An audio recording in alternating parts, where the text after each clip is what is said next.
বিগত 15 বছর ধরে আমরা দেখেছি শ্রী মমতা ব্যানার্জি কীভাবে তুষ্টিকরণের রাজনীতিতে বিশ্বাসী ছিলেন।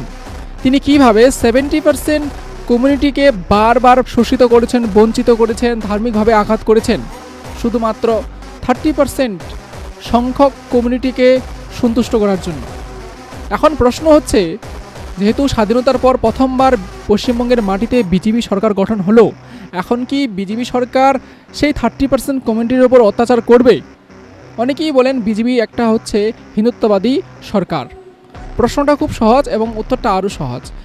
পশ্চিমবঙ্গের বিজেপি দলের সভাপতি শ্রী শ্রমিক ভট্টাচার্যজি তিনি বলেছেন যে যারা রাষ্ট্রবাদী মুসলিম তাদের কোনো ভয় নেই, যারা ধর্মান্ধ মুসলিম তাদের ভয় আছে, যারা সমাজে বিভাজন সৃষ্টি করেন তাদের ভয় আছে, যারা সমাজে জিহাদি মানসিকতাকে প্রসার করেন তাদের ভয় আছে, যারা হিন্দুদের কাফির মনে করেন এবং হিন্দু মুসলিম দাঙ্গাতে বিশ্বাসী তাদের ভয় আছে, যারা হিন্দু মহিলা এবং মেয়েদের লাভ জিহাদের জালে ফাঁসানোর চেষ্টা করেন তাদের ভয় আছে।